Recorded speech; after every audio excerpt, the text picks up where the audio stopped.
Senator McLaurin, thanks for being with us. A couple of weeks ago, we were out at the Elections Hub. You were there. You were able to get inside and even speak to some of the FBI agents that were carrying out this seizure. How did you first learn about this when it happened? I think my team got a news alert. We were somewhere else at an event, and we got the news alert and realized how significant of an event this was. And somebody on my team actually said, hey, we should be there. And I completely agreed, and we got in the car and we went. And so I was one of the first state elected officials who responded at the elections office. I believe there had been local Fulton officials who were there already. Obviously, they had to be there to interact with the FBI. But I was the first person from what we call the state delegation that represents Fulton County in the state legislature. And, it was kind of a weird scene. I mean, there was a lot of tension. One of the reasons there was tension is because, in addition to the press that had already gotten there, you had people who were very anti this raid, and, I'm one of them. But you also had people who wanted the raid to happen who were there, and that included certain advocates for, I'm going to put it in scare quotes for you, election integrity, but they're basically people who doubt, who distrust that our elections are run fairly, and they've been trying to dig up records and file lawsuits for a very long time. And there were a couple of members of the state election board there who are Republican appointed, who have been very vocal in also distrusting the Fulton election system and just elections in Georgia in general. And so they were, even though they weren't part of the FBI raid in a formal sense, there were two state election board members who were in that little room that you saw my video from, who were on the phone pretty much constantly. And I don't know who they were talking to, but they were saying things that I overheard, like, I'm glad they're taking all 700 boxes, and good, this is what we've been looking for. So, this has been really divisive and really hurtful, painful for Fulton County, because it's not just about legal issues and some sort of abstract question about election integrity. This is people's lives. You recall that back in 2020, there were election workers who were working on site for Fulton elections who were systematically harassed, targeted by smear campaigns. A couple folks whose names I won't mention because they've had their names enough in the media had to bring a defamation lawsuit against Rudy Giuliani, which they won, and were able to seize some of his assets because of how bad the lies were about Fulton personnel on the ground. So it is not an exaggeration to say that Fulton County and the personnel who work there and the elected officials locally have been living somewhat of a nightmare on election issues for the last 6 years, and all of that is because Donald Trump is still obsessed with the fact that he lost the 2020 election in Georgia.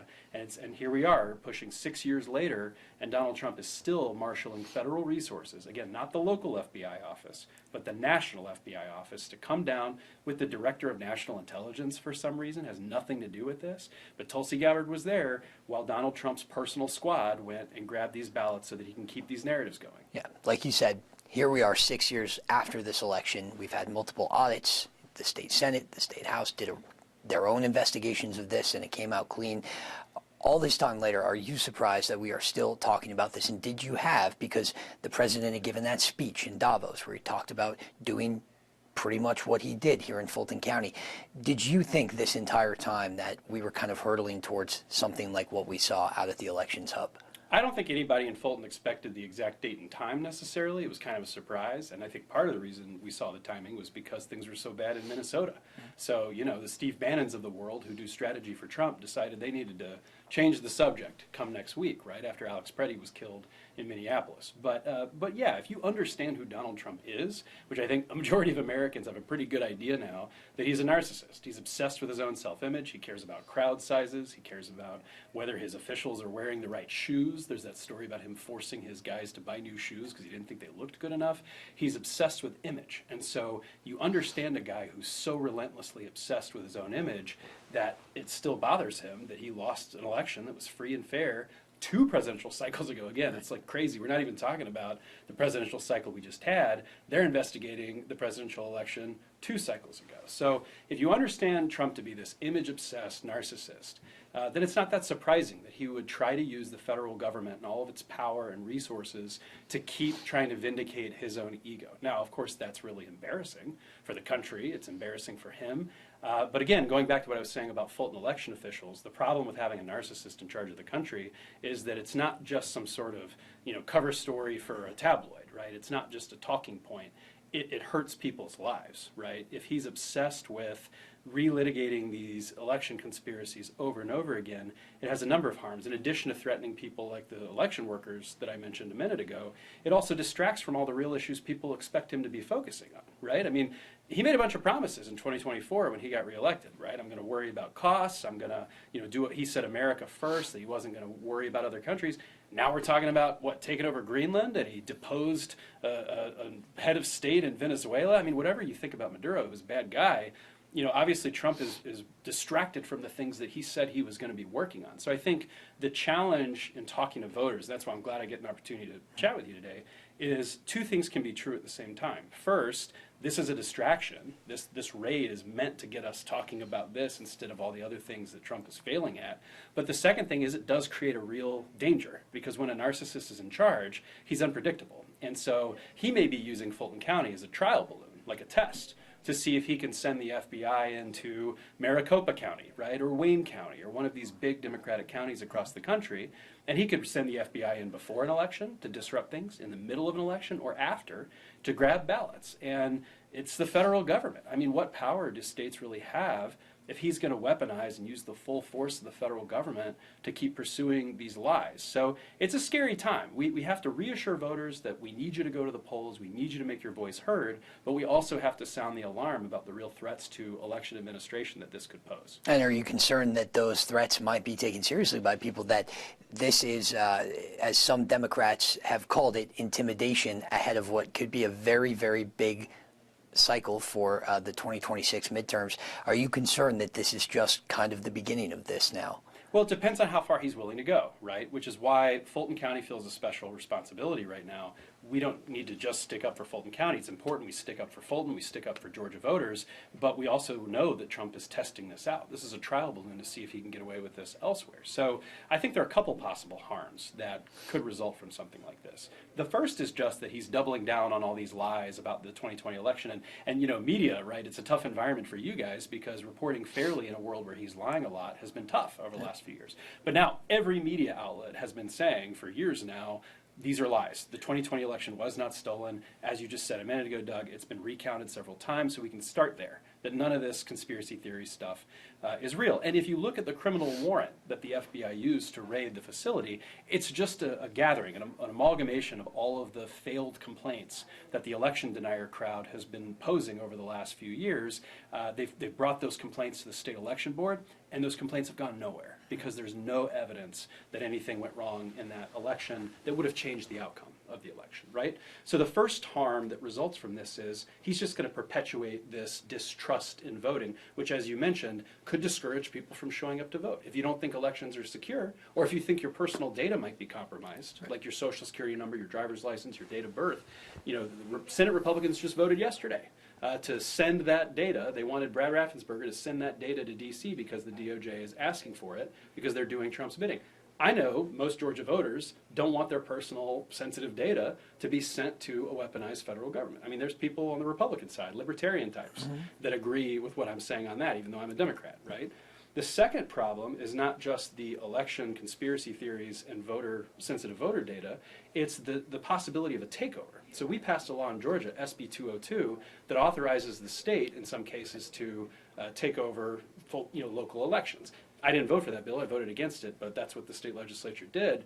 And that takeover provision just requires 2 cycles where the state government can allege, you did something wrong, and if they find anything like failure to sign tapes or some small clerical error, they could justify a takeover of elections. Now, that might be okay in a world where everybody was acting in good faith and above board, but when you have Senate Republicans who are willing to toe the line that Trump has asked them to and carry water for him, the risk is that state Republicans who want to do Trump's bidding will take over Fulton elections and disrupt the administration somehow, maybe block the certification of results is a big thing that they've been wanting to try to do for a while now, but just introduce ambiguity and uncertainty in our elections so that, again, people lose confidence. So that's the second thing that could go wrong.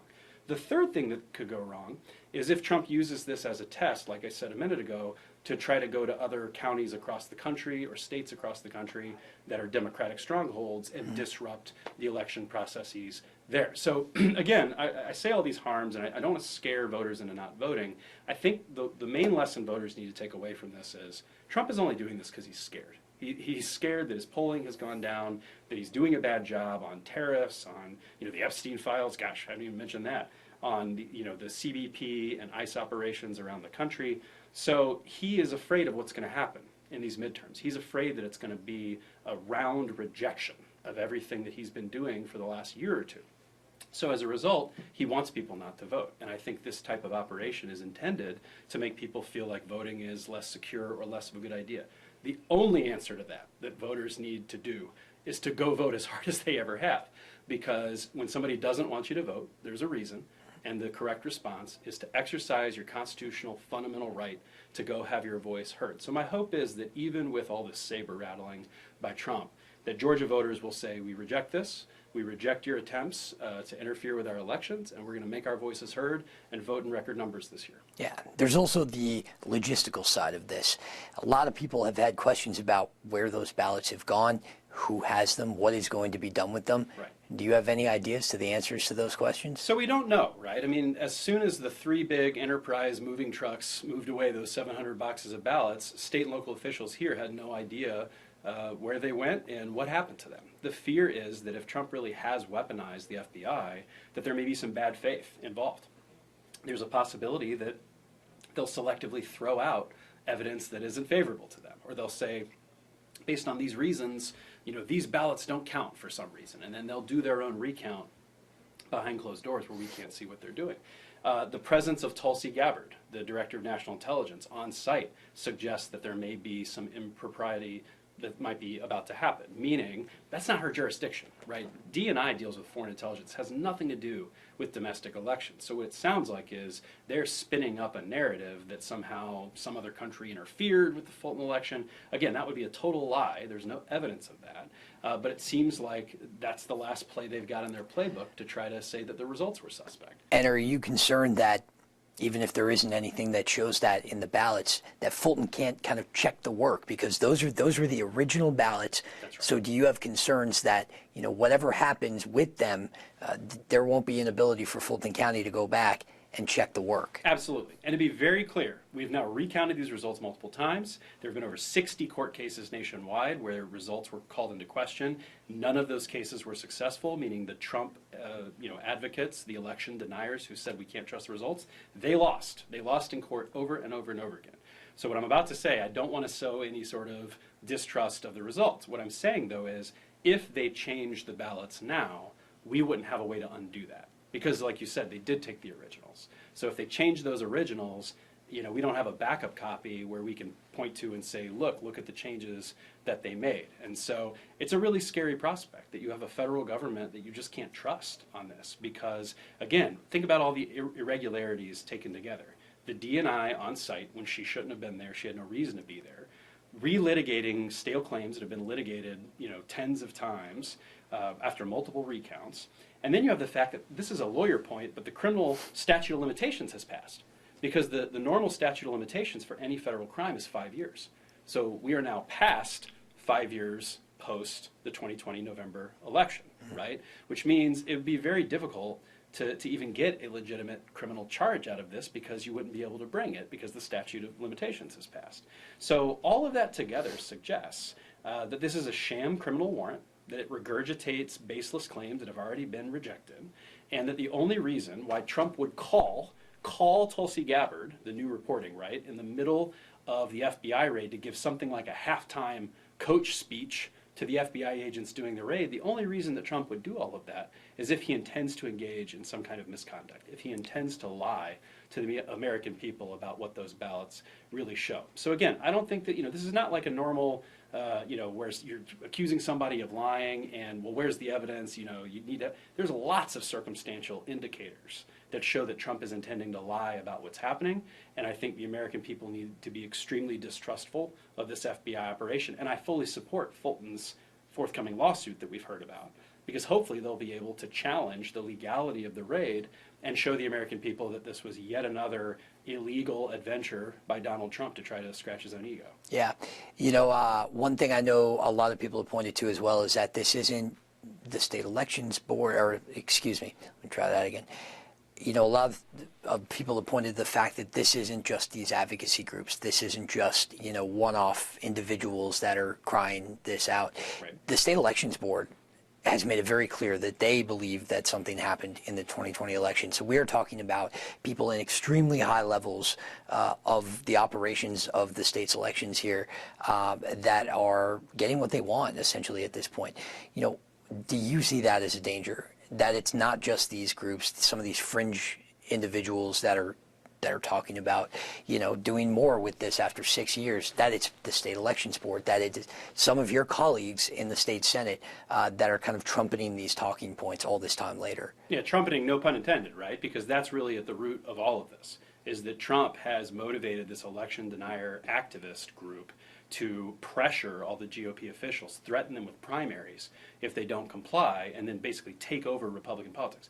That's exactly what's happened. I need people watching this to understand that we have a state election board with 5 members, 3 of whom, a majority of whom, are MAGA friendly. 3 of whom got put on the board because of their willingness to carry Trump's water on all these election lies. So what's so unfortunate about the situation we're in is that we have a state election board that also, a majority of it, can't be trusted right now because, again, think about how this political pressure works. These activists carry Trump's lies with them. They're very aggressive. They go into these Republican spaces and they tell the politicians, you're going to do what we want, you're going to say what we want, or else we're going to kick you out of office. And in doing that and wielding that influence that way and carrying Trump's water, they're able to ascend to these positions of power. I don't think that it's any shock to the people watching this that being Trump's sycophant can get you very far in Republican politics right now. So just because the state election board is saying something about an election issue doesn't mean it's credible, unfortunately, at this moment in history.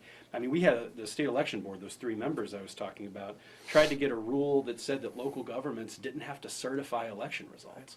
That's crazy. The law says they have to.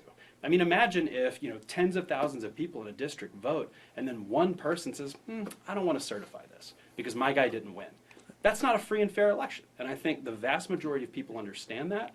And, I'm comfortable in what I'm saying because I know that I've got 80% plus of Americans on my side, that we want elections that work. We don't want one person, whether it's the president or a local election official who agrees with them, to be able to just throw out election results because their guy didn't win. That's what's at stake here. That's what we're talking about. And if, all of this conversation about voter rolls and ballots and the FBI, all of it boils down to something very simple. If one guy gets to dictate whether election results are counted or not because, he likes the result or he doesn't, we don't have a democracy anymore. So that's what we're fighting for, and that's why Fulton officials have been so vocal about trying to get this raid overturned, get the ballots back, and restore some sense of confidence in our elections. Yeah, just generally, too. I mean, it's been years, right? What do you think it is about the 2020 election that continues to stoke this fixation on the ballots? Trump lost. That's it.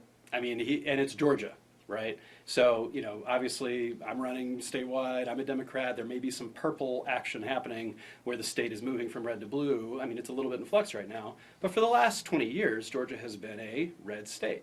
So it's very widely known as a red state around the country. So I think it's just an ego thing for Trump. It's just a self-image thing, right? He's a Republican president who lost re-election, and in the process, he lost a red state. So I think Georgia, of all the states he lost, was the biggest pain point for Trump. He's thinking, Georgia? How did I lose Georgia? And he's got a lot of embarrassment and shame about that. I'm no psychiatrist, but I think from a distance you can tell that it bothers him because he's so obsessed with his image. So, unfortunately it's that simple. I mean, I think it's crazy, right? That's what's happening. That a president is obsessed with his self-image to such a degree that he's willing to overturn elections, disrupt millions of lives, disrupt a democracy, just because he's upset that he lost a particular state in election. And by the way, if he had won Georgia, he still would have lost the Electoral College. Right. So it's not even like it would make a difference, and he won the next time. So that's how obsessed this guy is. And I think that, all of us need to do a better job. Politicians, voters, media, everybody, of just calling this what it is. This is a sore loser, and it's embarrassing. and he's a narcissist, and he's insecure, and every person that says that the election was not fair and that carries water for him is just feeding the most insecure man in the world's obsession, and that's embarrassing, and it should stop. Yeah, and do you also have concerns too? Because there have been a lot of people, some of them were out there that day, that have wanted to see these ballots. They wanted, and now presumably some of them have the original copies of these ballots. Are you concerned that there is nothing that won't convince these people that there is something they should be looking for? Are you convinced that it's more of a looking for something and knowing that you'll find it versus a looking and maybe you don't? These claims about 2020 have been rejected so many times and so thoroughly that the only thing left to talk about is lies. The only thing left to put in the criminal warrant is lies. And I can tell you, I've talked to voting rights experts, election law experts about this specific criminal warrant. And they've told me things like, Fulton County had a state-appointed observer that monitored the November 2020 elections because there were, delays in registration and in voting lines in the COVID election, because it was COVID, right? Fulton had a hard time during the COVID primary. It was like, the summer of 2020. So the state appointed a monitor to make sure things went smoother in November. And it did. We opened up State Farm, remember, and lots of early voting access. And so the November election went much better. So the state monitor created a report. And in that report, the state monitor said, you're supposed to do signature match under Georgia law. And that's exactly what happened. All of the signatures were matched, and there were basically no errors, right? So it had integrity from that standpoint. Well, what did they put in the criminal warrant, right? They're alleging, again, that there was no signature match. Well, here's the problem. The criminal warrant will cite some parts of the report from the state election monitor that favor them. But they don't cite to the part where the state election monitor confirmed the signature match really did happen. So they're selectively picking and choosing allegations based on little scraps. And then every time they get a scrap of something, they have to twist it to make it sound like something was worse than it is. I'll give you another good example. You've heard about the tapes that needed to be signed, right? The tabulator tapes that have the voting records in them, the numbers of votes. And well, over 300, you'll hear the claim, over 300,000 votes are invalid, quote unquote, because they weren't signed. What we're literally talking about is a bucket of tapes. Under law, you're supposed to sign all of them for chain of custody just to say that they were validly counted. There's one team in Fulton County that was responsible for signing these. The way it was explained to me, they signed the top tape because they didn't realize under the law that they had to sign all the way down, right? No changes in the votes. They're the same votes. They're the same exact number of votes that would have been counted one way or the other. It was a clerical error. They forgot, and they should have, but they forgot to sign all the way down every single tape.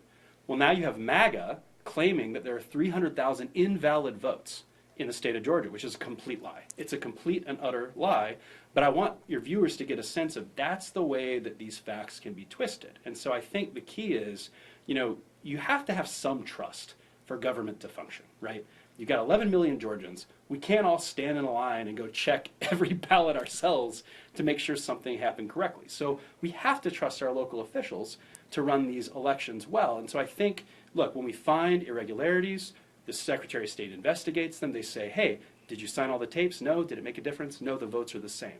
So they investigate it, they come to a conclusion, and they conclude that the votes were correctly counted. But, if you're going to air all of this, everything, I just said in that explanation, I think what I'll say to viewers is you can see how quickly you can get bogged down in the details. There's a lot of technical stuff that goes into this. We hire professionals to deal with it. We trust them. And if we wanted to, we could poke around for 20 hours, you and me sitting here digging through a bunch of boxes. And we could look at stuff that we don't understand ourselves because we're not the trained professionals. And we could say, I don't know how that works. I need to learn more. What the election deniers have done, they've taken that level of superficial review and they've twisted it into these conspiracy theories that are completely baseless. So what I'd like to say to your viewers is, wouldn't it be nice to go back to trusting elections completely? Wouldn't it be nice to recognize that we do hire trained professionals to handle these elections? They do see this as a solemn duty that they dedicate their lives to, and in some cases receive physical threats on the basis of, right? Wouldn't it be nice to live in a society where we didn't have this small group of people constantly ginning up distrust and conspiracy theories and trying to disrupt our everyday way of life? And I think once we move on from Trump, maybe we'll get back there. But right now, for as long as people are carrying water for Trump, we are stuck in this horrible conversation. Well, we're certainly seeing the effects of it at the Capitol. We've already had, in the first couple weeks of session, an elections bill drop that would do something that you just suggested, would hand count every single electronically tabulated vote, provide the option for hand ballots, paper ballots for voters. It could take hours, if not days. Some clerks have suggested to us to actually implement that and carry it out on the night of an election, which we know state law says that 1 hour after polls close, we have to have some results. That may not be possible. Can you already see the effects that this raid and this sentiment around the 2020 election are having in 2026 at the Capitol? Yeah, absolutely. It's a race to the bottom. Republicans will do anything right now that Trump asks them to do, including perpetuate these lies, right? And the type of distrust that it is sowing in our elections is so destructive. I'll use an analogy. You know, if you have a sweater or a shirt, it's got like a little stray thread on it, right? And you're like, it bothers you, right? It's like, oh, there's a little, problem with the shirt. And what happens? If you pick at it, if you pull the thread, guess what? It makes the problem worse, right? And if you pick at every single thread, eventually you pull the shirt apart. Eventually you pull the sweater apart. Elections have little threads poking out. Somebody's not going to sign a tape they were supposed to every now and then. Somebody might not be in the room overseeing something when they're supposed to be. But that doesn't change the fundamental reality that elections are reliable. And we have the Secretary of State's office that can investigate if there is anything that looks irregular, and they can satisfy themselves that this didn't change the outcome, right? Here's another example. You buy an IKEA table, and there's instructions that show that you've got to put a little washer between the screw to make sure that the table is perfectly secure. Maybe the kid is missing one washer, right? And you build the table, and this screw touches the wood directly. Is it ideal? Is it 100% perfect? No. Right? Gabe Sterling said this when he was the COO, during all of this intrigue in Fulton County. No election is going to be run 100% perfectly, but the point is that it works. The point is that we have confidence in the number of ballots that have been cast, that we've counted it correctly. That's what matters. And so in that IKEA table example, yeah, maybe it's missing one washer. Does that mean we should destroy the table? Does that mean that you're eating dinner with your family at that table, you should flip it over and cart it away and eat dinner on the floor? No, right? The table works. And I think that's the attitude that we need to have about our elections. Yeah. And just kind of finally, nobody got any heads up about this. Not the secretary, not the county, not the lawmakers. Now we know from body camera, not the police. Should the FBI have provided some sort of heads up to elected officials, to police, to the county, that they were going to be carrying this out? This is a pattern in the Trump administration, that they are not coordinating with local or state officials on matters of public concern. And here's why it matters. If you care about the policy, if you care about the outcome, about getting it right, then you want as big of a team as possible. You want a team of state, local, and federal officials who are all working together, arm in arm, hand in glove, to get the right result. But as we saw with the federal raid on Bryan County Hyundai plant, right? The Hyundai plant that had hundreds of employees there, many of them Korean nationals with scientific expertise, who were there as a favor to show us how to use their complicated machines and to help set up the plant. They were sent to a federal immigration detention facility, shackled. I mean, there's reports they had to drink water off the floor. I mean, that's how the federal government chose to handle that. Now, let's say there was a technical issue with their visas, right, that they overstayed slightly. In a previous administration, the federal government would do a phone call and say, hey, we've got some issues with these visas being slightly overstayed. Can we work something out? Can you file the right paperwork? We want to make sure that this is smooth. We want to make sure the economic development goes forward. But that's not this administration. This administration says, we'll send in our federal guys heavy, and we'll arrest a bunch of people, and we'll put them in awful detention conditions that violate human rights, and we'll make the entire country of South Korea mad before we make a phone call, before we make an easy phone call to smooth things over. Same exact issue here. If there were really a legitimate issue, and there's not, with Fulton elections, they would want to work with local and state officials to figure out what they really needed. But that's not what this was. This was send the FBI in, not even the local office, send in the national FBI, bust down the door, take everything, including the originals, cart them off to an unknown location, and who has any idea what's happening to them. Yeah. That is how the Trump administration functions, and I think that it should be an indicator for voters that they shouldn't trust the types of operations that are being done. They're not about policy. They're about one man's ego. Yeah. All right, Senator, thank you so much for being candid with us and giving us some time. Thank you, appreciate Doug. it. Appreciate your time.